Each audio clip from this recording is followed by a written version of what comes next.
Nagsawa na ko. Sorry, everyone. Thank you, Father God, na dyan ako kuman, na tagtagan ako opportunity na makashare sa Edu. And I thank the Father God na taggamit niya si Pastor Bob na magatag ng opportunity ini sa ako. So our text for today is 1 Corinthians chapter 4 verse 2.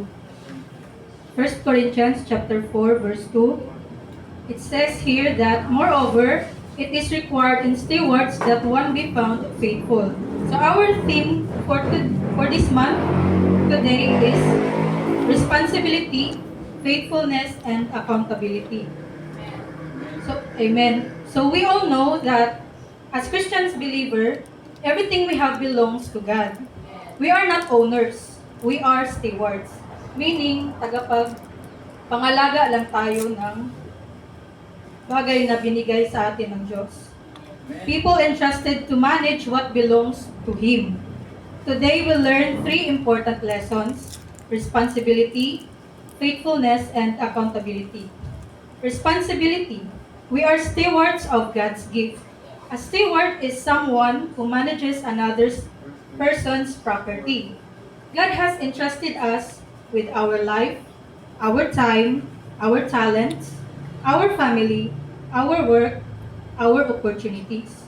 So if nakadungog mo sa mga post or worldly na mga istorya na may tanang istorya na mulaong sila na my body, my choice, my life, my choice, that is a lie. Kanang backup dyan siya ng enemy because our life, our body is not ours. We are only stewards. Pangalaga ra kita. Although na tagtagaan kita ng free will kung saan nato pag-manage. Pero dili gajud kung ang ato lawas, ang ato life, ang tanan-tanan. It belongs to God. In 1 Peter chapter 4 verse 10, 1 Peter chapter 4 verse 10 says here that each of you should use whatever gift you have received to serve others as faithful stewards of God's grace.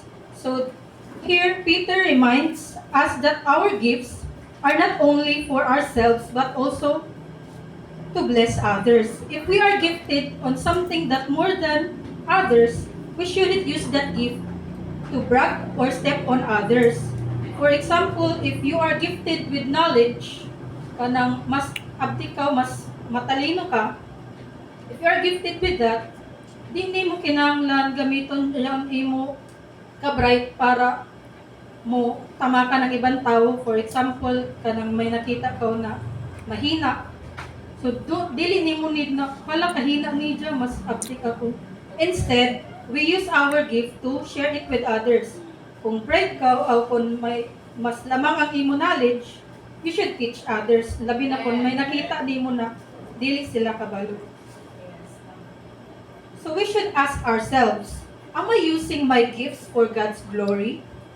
Am I taking care of what God has entrusted to me?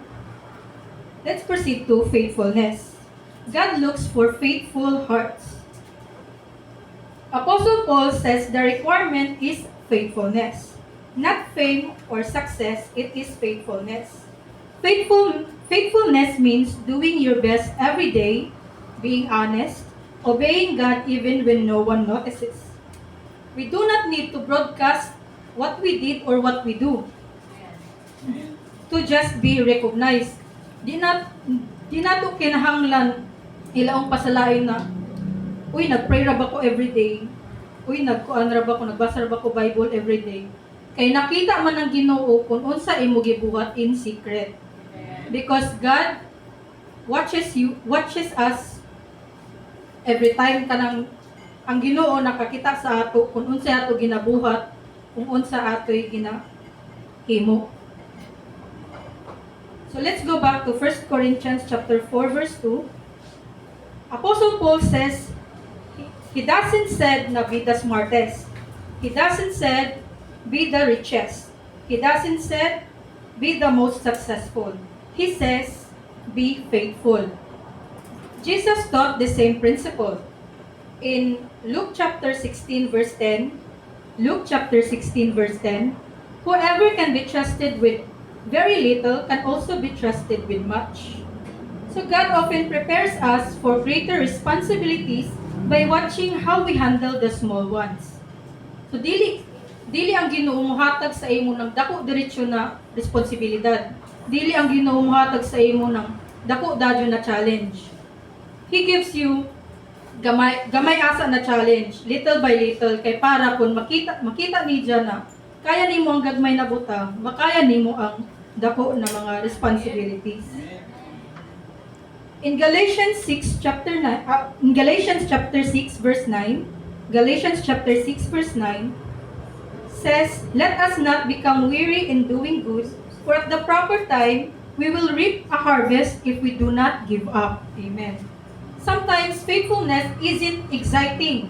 It's quietly doing the right thing day after day. Faithfulness isn't about being the best compared to others. It's about consistently honoring God honoring God where He has placed you. So kanang kung asa ka, you have to be faithful sa imo kung asa ka gibutang sa Ginoo.